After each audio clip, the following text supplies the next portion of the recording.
This is the Ready Set Podcast, and here's your host, me, Joe Persinger. Ready Set Podcast. I'm back, baby! I'm Joe Persinger, and I'm the most consistent and pragmatic motherfucker out there.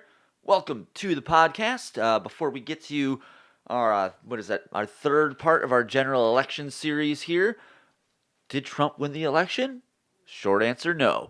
But first, before we get into all that, just, the usual Facebook page, give us a like and a follow, YouTube page, like and a follow, Spreaker, like and a follow, Apple Podcasts, please give us a 5-star review and a beautiful, well-worded review rating. I might have screwed all that up, but I think you guys know what I'm saying. All right, so today we're going to jump into part 3 of our general election coverage here. The giant Trump in the room. I think I'm going to actually name the episode that. So we're going to jump into that and probably get out of here in about 20 minutes or so. So let's do it. This is your one-stop shop, current events and politics podcast. If society's a joke, then we're just here for the first set. Are you ready, Nubs? Are you ready? Set podcast! All right, so last week we asked the question, and we answered it too, by addressing the giant Trump in the room. Did he win the election? And the short answer is no. But, this is definitely not a zero-sum game. Everyone knows politics and sports definitely have a similarity in the way people follow them and root for their team. The difference being is, politics doesn't really have a final score at the end of the day. Sure, the general election does, but the game doesn't end there. Politics is basically a game without any innings, a game without a quarter in which to quantify time. It just keeps going. There's no end in sight. You could say that maybe, when diplomacy ends and war begins, the end starts to become visible, but we're not there, and hopefully we never will be.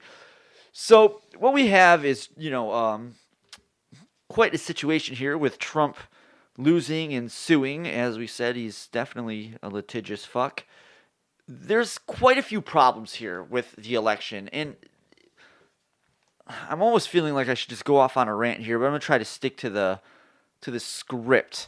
One of the problems with this election versus 4 years ago is mail-in balloting due to the pandemic. And, to just right off the top of my head to say why some people find this problematic is a quote from Rahm Emanuel, I believe it was, a Democrat, who said, "Never let a good crisis go to waste." The Democrats really jumped on that philosophy this year by basically saying, we need mail-in balloting. There's other states that have it, which is true. They do. I think Washington, a mail-in balloting voting system, but it also, whichever state it is, I want to say it's Washington, but I might need to be fact-checked there. It'd be nice if I had a producer who could do that to me in real time, but I don't. I need to keep this bitch going. So, but regardless of whichever state it is, I believe they spent 5 years implementing that mail-in system, where you have states like California, the most populous state in the country, is just willy-nilly. Oh, wait, no, I think they've had it for a while. It's states like Pennsylvania, it's Wisconsin. There's states like that just implemented it 5 months going into the election. And again, it's a little problematic. And I don't understand why we're doing mail-in balloting. At the time, it kind of made sense, but it really didn't, if you think about it. This wasn't March when all hell was breaking loose when it came to coronavirus. We were about the summer. At that point, I don't know if it was the summer. Whenever it was, it's definitely a few months later. But it was pretty obvious that if you could go to the store and buy groceries, if you could go to the gas station and get gas, why do you need a mail-in ballot? You could go to the polls. Oh, but the lines, this, that. You could social distance. It's obviously possible to do.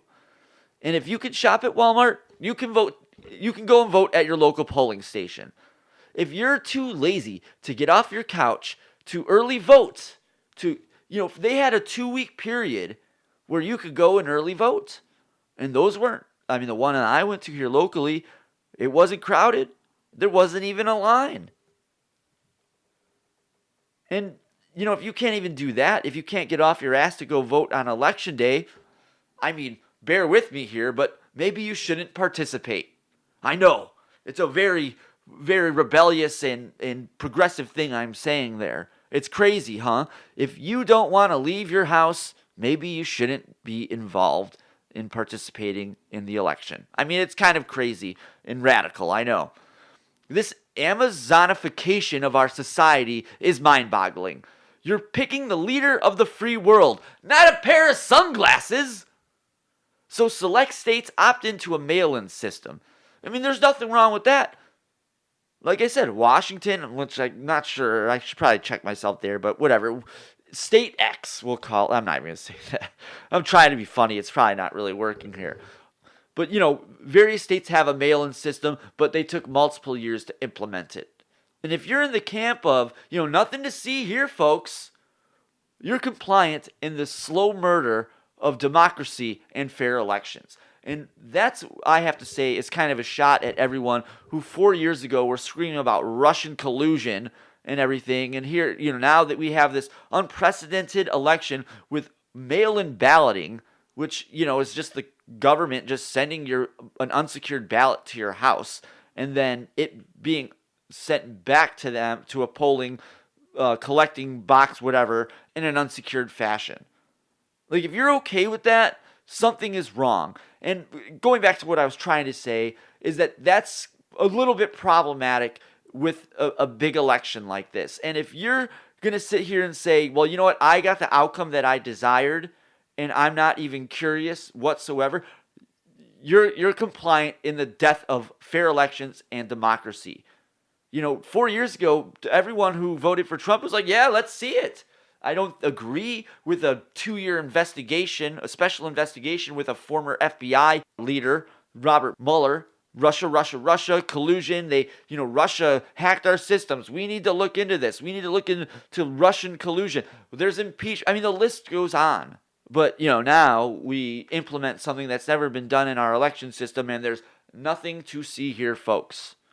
I mean, do you really believe Joe Biden would naturally receive 10 million more votes than Barack Obama? I mean, think about that. Joe Biden got 10 million more votes than Barack Obama. Now, again, this is very anecdotal. I'm not trying to say we need this, turn this election over and redo it. It just is hilarious to me, the hypocrisy that we're seeing. 4 years ago, Russian collusion, Russia hacked the elections, this, that, the other. There was no mail-in balloting going on 4 years ago. But now we have that, and it's just like nothing to see here. No, he won it fair and square. Okay. So some of these blue wall states, Wisconsin, Pennsylvania, Michigan, acted a little shady during the ballot counting process. Again, anecdotal. There are affidavits. Affidavits are evidence. So this whole there's no evidence is just a talking point from the media and the Democrats. Oh, my fault. That was redundant. The evidence is there. There's just, this problem, this small problem. It's impossible to prove widespread voter fraud. I mean, we'll never know the true scope or even the inverse of how widespread this rigged election took place. I mean, was it a rigged election? Yes and no. Yes, because the mail-in balloting system puts this cloud of uncertainty over the top. We don't have mail-in ballots usually. We do have them, but those states have spent time implementing a system for those. Some of these states just on a willy-nilly ram these laws through, or these voting laws through, and I don't even know if some of them did it in a constitutional fashion. So you have this cloud of uncertainty hanging over the election. So we're not going to really know the true scope of voter fraud, in how bad the voter fraud was. Maybe it was just a few bad apples. Was it a national scheme? Was it 4 or 5 states that knew that they needed to go for Biden? We don't know. I don't think we ever are going to really know. It's just extremely weird that states would implement a mail-in voting system, and oddly enough, you have a state like Georgia that flips blue. Weird. It's almost as if they were targeting the state. Is Atlanta, I mean, I don't know the numbers and the demographics of Georgia.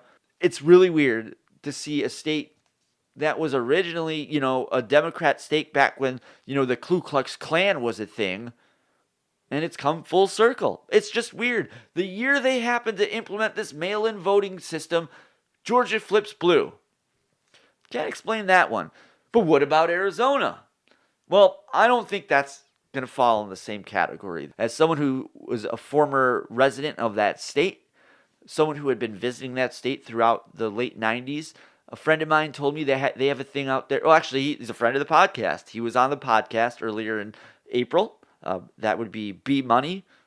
And he was telling me back in the day that, Arizona has this thing called sunshine dollars. And that was basically, if I'm remembering correctly, it was the cost. Sunshine dollars is the cost of difference of living between California and Arizona, between and we're talking the late 90s. So it wasn't nearly as bad as it was now. But we're talking about the property tax difference, the wages, the cost of living essentially. Because in Arizona, cost of living was extremely cheap compared to Arizona, even more so now. So in the 22 years that this conversation took place, I can tell you a lot of people from California are moving into Arizona. Again, I know it. I watched it with my own eyes. I'm watching it here in Florida now, as everyone from the mid-Atlantic is fucking moving here, and they're already starting to complain about traffic, and Disney's not even at 100%. Well, guess what, you fuck? Just you wait. You're going to really regret moving down here soon. Wait until Disney's at 100%. You're going to be spending your Tuesday afternoon at front of Disney in traffic, and you're really going to be missing New York. All right, where the fuck was I? So yeah, Arizona is is a purple state now. Everyone from California is moving to Arizona, and they're bringing their politics with them, which hope to God that does not happen here in Florida. So for the last 22 years, and probably more than that, that state, Arizona, has been invaded by California, and it's being taken over politically. I mean, I remember when Kristen Sinema was just a state senator there. I didn't know she was such a whack job. She won an election. I think that was 2 years ago. And she beat Martha McSally, and that was quite the surprise. And to see people sit there and say that Arizona was called too early, it's actually a red state. I have some very bad news for you folks. And if you are not happy living in a blue state, please come to Florida or move to Texas, because your state might be long gone to the Californians. I bet a lot more move there this year, especially Californians move there this year. I mean, and off the top of my head, I don't know where Arizona stands as far as what they're doing as far as coronavirus regulations. I know they have a Republican governor, but I don't think they're as wide open as our state, but they're definitely more open than California, and it's an easy move from California to Arizona. And I believe the sales tax there is way less. Now, like I said earlier, everyone knows Trump has a litigious way of doing things. So the question becomes, will the Supreme Court of the United States save the Trump train from falling off the tracks? And we're going to break that down in our next episode. I actually kept it under 15 minutes this week. Well, probably a little bit over after I do all the closing stuff. So yeah, that's where we're at. We have this mail-in voting system that was rammed through by these few states. I don't know why they think this is a good reason, and it's almost as if, they were okay with this election not being on the up and up. But anyway, we'll leave it right there. Thanks for listening, everyone. That's going to do it for us today. You know the drill. Facebook, Ready Said Podcast Facebook page, YouTube Facebook page. Like, follow, smash those buttons. iHeartRadio, Spotify, Apple Podcasts. Leave a review. Give me that 5-star rating. This is your one-stop shop, current events and politics podcast. If society's a joke, then we're just here for the first set. I'm Joe Persinger, and I'm the most consistent and pragmatic libertarian motherfucker out there. All right, you fucks. We'll see you next time. Thanks for listening to the Ready Set Podcast. check us out next week. And don't forget to follow us on Twitter and look for us on our YouTube channel. Ready, Set, Podcast.